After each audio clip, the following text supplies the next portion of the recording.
murid dan sahabat Abuya Mudawali. Ternyata waktu Syekh Muhammad Salim, ayah beliau ini bermimpi lihat bulan, itu beliau tanya arti mimpi itu ke ayah Abu Adnan. Abu Adnan kan punya ayah. Itu sahabat Syekh Muhammad Salim, ayah beliau. Jadi kalau ada apa-apa curhat itu selalu ke ayahnya. Nah, sebelum lahir Abuya Mudawali, Abu Adnan itu sudah TK, sudah SD lah bahasa ini. Lebih tua Abu Adnan. Tapi lihat Abu Adnan walaupun lebih tua, murid beliau juga. Nah, begitu orang dulu itu. Ya, namanya Syekh Abu Adnan Bakongan. Ya, nah, itu dia punya ayah itu. Nah, almarhum Abuya Mudawali inilah waktu kecil beliau dijaga terus. Beliau itu punya kakak. Waktu itu beliau pernah ngaji sama Syekh Mahmud di Blangpidi, atau orang sebut Syekh Mud. Jadi setelah menimba ilmu dengan ayah beliau Syekh Muhammad Salim, beliau mencari guru lain, maka bertemulah nanti dengan Syekh Mud. Nah, dari guru Syekh Mud inilah beliau belajar sedikit, tambah ilmu. Dan terjadi kasus waktu itu, terjadi masalah waktu teman Abuya Mudawali namanya Muhammad Salim juga, sama seperti ayahnya, mau ngajak debat Syekh Mud. Abuya bilang jangan, saya nggak mau debat dengan guru. Bantu saya aja, atau duduk saya aja di samping saya. Nah, kalau gitu saya boleh lah. Nah, maka datanglah beliau itu di debat itu Syekh Mud oleh Muhammad Salim. Abuya nggak jawab apa-apa. Ya, apa yang terjadi ibu-ibu? Guru kalau udah marah itu Muhammad Salim itu kan matinya ditembak Belanda deh di mulutnya. Ditembak Belanda. Makanya hati-hati, jangan pernah bermain-main dengan doa guru. Saya kan punya ayah Abuya Mipudi. Ayah saya pernah bilang, kamu itu Habibi jangan pernah bermain dengan dua doa. Kalau udah ada doa dua orang ini, wah itu hati-hati. Pertama, doa orang tua. Yang kedua, doa guru. Hati-hati. Kenapa kok Abuya ceramah gitu? Ya, dulu masa waktu saya jahiliyah dulu, kita kan masih muda kan. Ya, kan kita kan seenak aja ngopi-ngopi entah di mana-mana, ditegur sama masa jahiliyah dulu lah. Masa nggak paham apa-apa. Marah ayah saya waktu itu, marah Abuya saya. Duduk. Abuya saya nggak pernah, ayah kami nggak pernah menampar kami, nggak pernah memukul, nggak. Tapi kalau udah marah ngomong, itu udah melebihi 100 tamparan itu. Duduk pada. Duduk saya bandel-bandel dulu. Disitulah saya tahu itu wasiat. Kamu Habibi jangan pernah bermain dengan dua doa. Doa orang tua, doa guru. Udah, itu sedikit pun saya nggak saya ubah kata-kata itu. Dan memang betul, saya ibu-ibu ini, saya nggak pernah minta begini bisa ceramah sampai ke sini, nggak pernah saya minta. Saya minta pada Allah, ya Allah, apapun saya, ya Allah, kalau bermanfaat saya bagi agama, ya Allah, kehendakilah, ya Allah. Tapi ternyata di balik belakang saya, guru-guru saya berdoa. Jadikanlah saya seperti ayahnya, misal begitu kan? Allah kehendaki begini. Itu doa guru itu keramat sekali. Nah, sudah. Maka pergilah Abuya Mudawali, pulang beliau, maka Abuya Mudawali ingin sekali mau ke Banda Aceh menimba ilmu lebih banyak. Saya mau bilang, Abuya Mudawali kan punya kakak. Kakaknya itu sayang sama beliau. Itu kalau kemana-mana beliau mau pergi dikasih emas dikasih ibu. Bukan duit, emas dikasih. Termasuk beliau mau berangkat ke Banda Aceh, itu hampir semua emas kakaknya dikasih itu adiknya. Berangkat haji. Nah, ada yang unik di sini. Syekh Muhammad Salim ayah Abuya, karena teringat sekali mimpi itu dan teringat sahabatnya bilang anakmu akan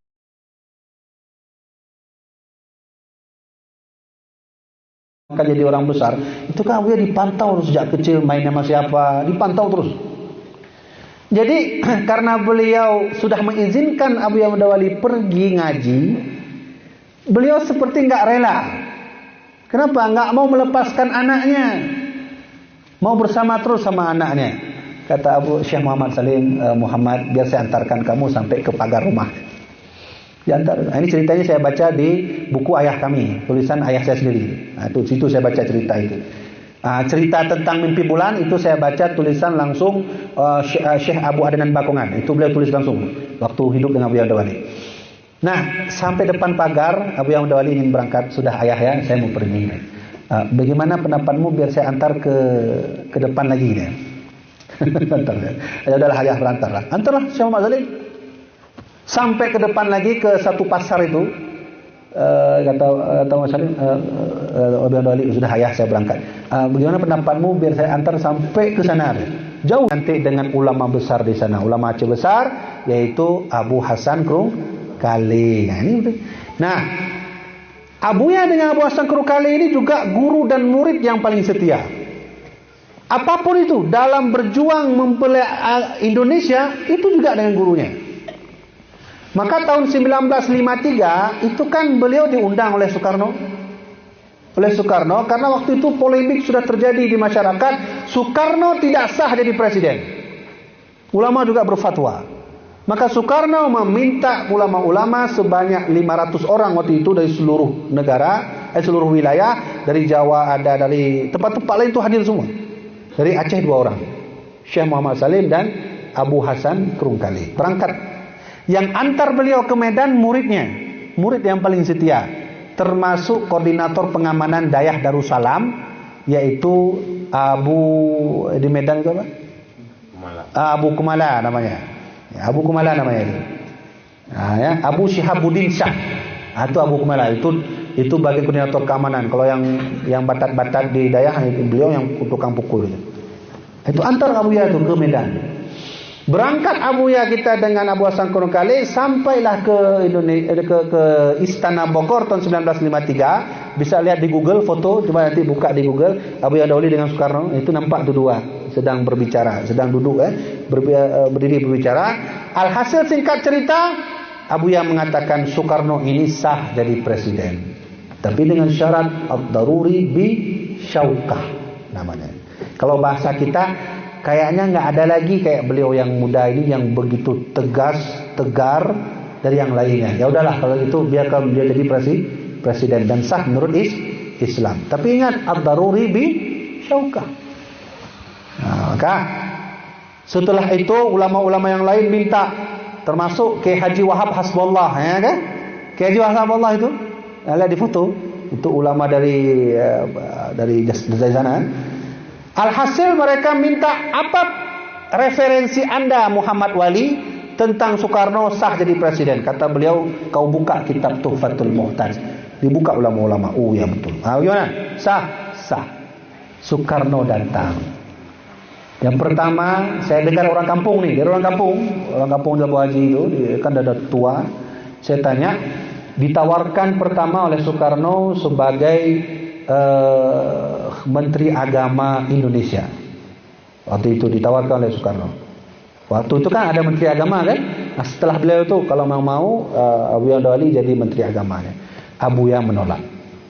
Saya mau pulang cepat ke Aceh karena murid saya menunggu di sana. Karena Abuya ngomong begitu, Soekarno kasih hadiah, 2 hadiah. Pertama, hadiah genset bertenaga tinggi, listrik tenaga tinggi yang dikasih oleh Soekarno kepada beliau, yang diambil nanti oleh Tengku Syihabuddin Shah dari Medan ke Labuan Haji. Maka Labuan Haji waktu itu adalah satu-satunya pesantren yang ada lampu. Nah itulah nanti Abdul Aziz ngaji itu, Abu Usman Fauzi ngaji, Abu Aziz Mudi Samalanga. Di situlah ngaji, waktu beliau ngaji itu lampunya satu-satunya lampu listrik yang ada di Dayah itu masa itu.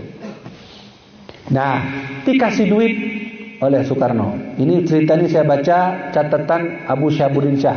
Ada itu saya bawa di buku. Coba nanti melihat aktivitas sehari-hari Abu Yamdawali yang ditulis oleh muridnya langsung. Ada nanti. Coba minta sama tim saya.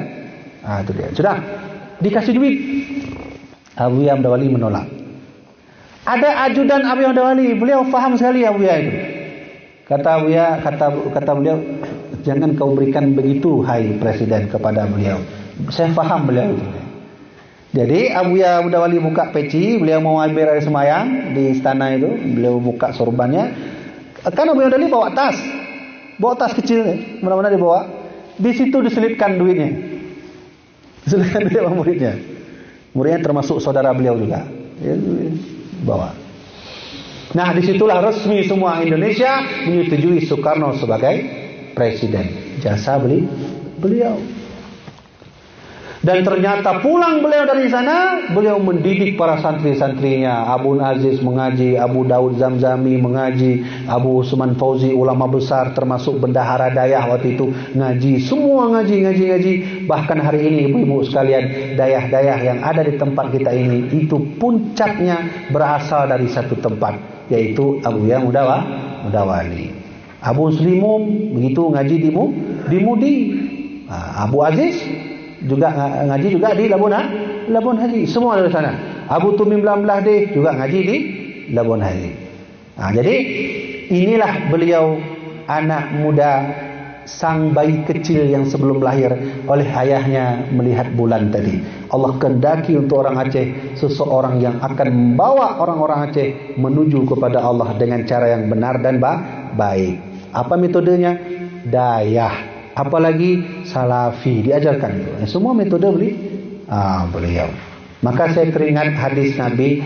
Kata Nabi Muhammad, Inna hadhil ummah Inna Allah yawatu hadhil ummah.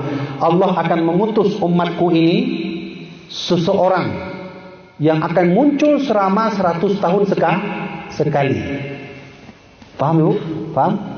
Kita setiap 100 tahun, setiap 100 tahun sekali akan ada orang yang akan membawa Islam. Ya, ulama besar kalau bahasa kita hari ini.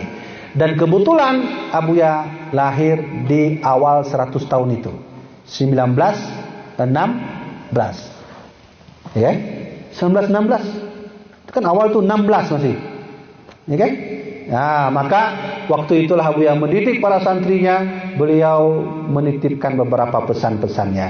Saya diundang ceramah di Gayo Luwes yang perjalanannya hampir 9 jam, saya kira 2 jam saja. 9 jam sampai muntah jalan. Saya nggak pernah muntah. Sopir saya muntah. Muntah di jalan. Coba situ kan nggak ada makanan, warung kopi pun tak ada di tengah gunung kan. Yang parahnya makanan habis. Udah makanan habis, minum tak ada. Udahlah. Sampai sana saya ceramah, lalu saya bertemu murid Abuya Mudawali, sampai hari ini masih hidup beliau. Ini kalau dari sini teman-teman mau pergi ke Gayo Luwes, masih hidup murid Abuya Mudawali, sudah tua sekali, umur 90 tahun. Di Gayo Luwes. Sampai sana tanya aja, Abuya Musa Jailani. Ya, namanya Musa Jailani. Nah, saya duduk nih. Saya kira ada nggak pesan yang Abuya teringat? Saya tanya begitu. Beliau udah tua kan, umur 90 tahun. Beliau duduk lah, beliau diam gitu kan. Lalu beliau bilang begini, Abuya itu paling benci orang yang ada ilmu nggak mau ngajar. Itu pesan Abuya Mudawali. Ada ilmu nggak mau ngajar. Jangan kebalik, kita nggak ada ilmu, kita ngajarin orang. Bodoh orang semua. Ya kan? Dan mengajar ada ilmu juga sesuai. Misalnya begini, saya baru ngaji matan takrib, jangan ngajarin orang yang mahali, ngajarin yang anak-anak alif, ba. Itu maksudnya. Maksud Abuya itu paling benci orang yang ada ilmu nggak ngajar. Ingat, ilmu itu kan beda-beda kapasitasnya kan. Bisa ngajar alif ba, ngajar terus alif ba, ta, tin, j, ha, kha. Gitu kan. Kalau udah ngaji ya anak, ya minimal ngajarlah kitab matan takrib. Tunggu, saya nggak bisa apa-apa, ngaji nggak bisa, semua ajarin anak juga dengan ilmu yang lain, ilmu alam, ilmu akhlak, begitu Bu ya. Sudah, saya rasa sampai situ aja dulu ya. Ya, karena saya nggak lihat di antara jamaah kita udah ada ngantuk. Lihat ke saya udah ngantuk lagi dia. Jadi saya mau bilang ibu-ibu, ayah-ayah, yang membuat kita sukses sampai hari ini, semenjak dari Rasulullah hidup sampai hari ini, adalah ulama. Ibu-ibu, alhamdulillah sekali kita ada ulama. Andai tak ada lagi ulama, atau ada ulama untuk kita, tentu sejak dulu kita sudah sembah patung, api, apalagi. Nah, sekarang orang Obama udah disembah. Nah, di India itu Obama ada disembah itu. Buat patung Obama ada disembah sama dia. Udah banyak kali dah Tuhan dah sekarang. Tuhan apalagi dah Tuhan. Yang Nabi juga banyak. Setelah tak ada lagi Nabi Muhammad, muncul di Indonesia 200 orang Nabi. Itu catatan MUI, Majelis Ulama Indonesia. Termasuk di Sunda itu, arah mau masuk Sunda itu. Dia buat nama agamanya Jasun, agama Jawa Sunda itu. Tugimin namanya. Ya, coba buka di Google, Tugimin. Dia tangkap penjara, sekarang udah bebas ya. Namanya Tugimin. Jangankan orangnya yang aneh, kalau sebut namanya juga itu kan dah aneh sebut namanya. Coba kalau mau salawat. Kita kalau mau salawat kepada Nabi enak kan? Sallallahu ala Muhammad, enak kan? Nah, coba dibalik pakai nama dia. Sallallahu ala Tugimin. Jangankan ajarannya yang aneh, sebut namanya dalam salawat juga aneh. Ah, ini dia. Nah, sekarang saya mau tutup kajian kita hari ini. Saya mau tutup dengan janji saya tadi. Apa yang membuat kita melemah sampai hari ini? Kan gitu. Yang dulu berjayanya Andalusia oleh Tariq bin Ziyad, yang dulu berjayanya Islam Turki Utsmani oleh Sultan Ahmad, yang dulu berjayanya Aceh Darussalam oleh Sultan Iskandar Muda. Pertanyaan terakhir sebelum kita tutup, mengapa dan apa sebab hari ini kita melemah dan tidak kuat seperti dulu lagi? Apa sebabnya? Ayo kita baca hadis Nabi. Kata Nabi, yushikul umamu an tada'a alaikum kama tada'a al-akalatu ila qas'atiha. Kata Nabi, umatku di akhir zaman nanti sama seperti lauk yang di atas piring, semua orang suka.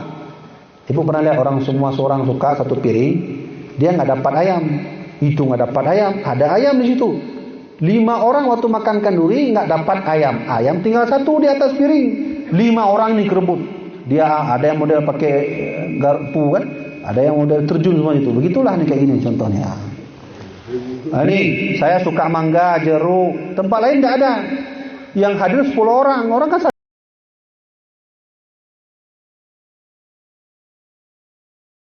Ada yang geser sedikit sini, ya gitu digeser. Tujuannya apa? Merampas itu. Begitulah kondisi umat Islam yang disebut oleh Nabi. Umat Islam itu di akhir zaman sama seperti lauk yang semua orang mau mengkerubuti itu lauk. Maksud Nabi apa? Begitulah kondisi umat Muslim, mudah dihantam Cina kan, komunis. Ekonomi kita siapa yang pegang hari ini? Nah, kita terang-terangan ini, Cina kan. Kok bisa gitu? Hasil bumi punya kita, emas punya kita, kopi punya kita. Kenapa mereka yang menguasai? Ini pertanyaan besar ini.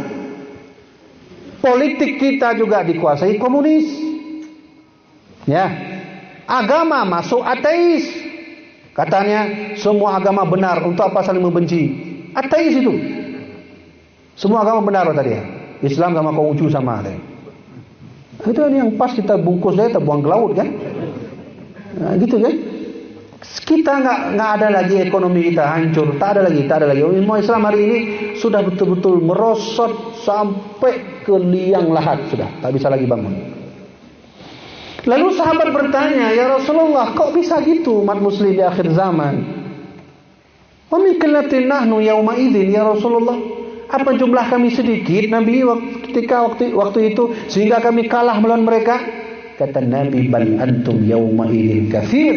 Kalian enggak sedikit, kalian itu ramai. Tapi ingatlah, kekuatan kalian itu kagusa itsail, sama seperti buih yang ada di lautan.